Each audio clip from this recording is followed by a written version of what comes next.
Hii ni Fumo 255. Karibu katika dondoo za michezo na kila kinacho trendi utakikuta mahala hapa. Kubwa ni derby ya Kariakoo. Kama hujasubscribe YouTube channel yetu, fanya hivyo muda huu, usipitwe na kila tukio linalo trendi mjini. Kariakoo derby, moto umewaka kweli kweli, hamsha ni za hapa na pale, na kubwa ni Simba Sports Club. Kikosi cha wekundu wa Msimbazi Simba kimezuiliwa kufanya mazoezi ya mwisho kwenye dimba la Benjamin William Mkapa Lupaso kama ambavyo kanuni inaagiza.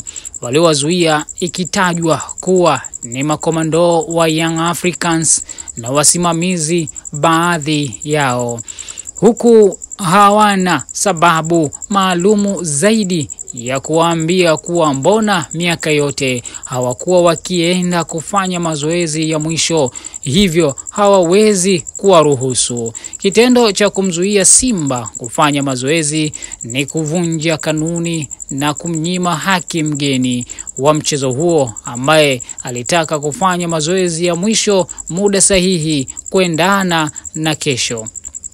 Kufuatia Simba kuzuiwa tangu saa 1 kuingia uwanjani, imelazimika wachezaji ambao wapo kwenye mfungo wa mwezi mtukufu wa Ramadhani na wale wanaofunga Kwaresma kufuturu kwenye basi, huku wakiondoka rasmi uwanja wa Benjamin Mkapa saa 3 usiku huu baada ya kushindwa kuingia uwanjani. Hii sio haki kwa klabu ya Simba. Kiukweli hawajatendewa haki. Derby ya Kariakoo inatarajiwa kupigwa hapo kesho majira ya saa 1:15 za jioni ama za usiku katika dimba hilo la Benjamin William Mkapa Lupaso.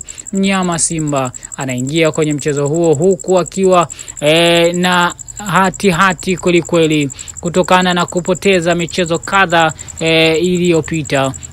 Katika michezo takribani 5 iliyopita, Simba Sports Club, takwimu zinaonyesha head to head amepoteza jumla ya michezo 2, sare 2, huku yeye akishinda mchezo mmoja. Katika mchezo wa hapo kesho, Simba analazimika kupata ushindi kwa namna yoyote ile ili kufufua matumaini ya kusonga mbele. Mchezo wa mwisho Simba alikubali kipigo cha goli 1-0, goli walilojifunga wenyewe kupitia kwa mchezaji Kigiri. Ilikuwa ni Oktoba 19 mwaka 2024. Lakini itakumbukwa pia Simba Sports Club walipoteza kwa magoli 2-1 katika mchezo uliopigwa tarehe 20 Aprili mwaka 2024 hiyo. Na baada ya hapo Simba walipoteza kwa idadi ya magoli 5-1 mbele ya Young Africans katika mchezo uliopigwa Novemba 5 mwaka 2023. Katika michezo hii mitatu ya hivi karibuni Simba wamepoteza michezo yote. Mchezo pekee ambao unaonyesha Simba wameshinda ilikuwa ni Aprili 16 mwaka 2023, Simba ikishinda magoli 2-0 dhidi ya Young Africans, magoli yakifungwa na Kibu Dennis Prosper.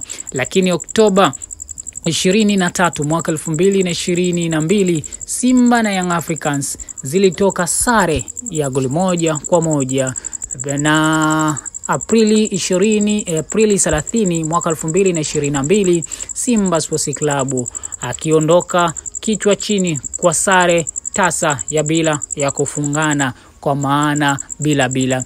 Hii ni Fumo 255. Usisahau kusubscribe, kulike na kucomment YouTube channel yetu.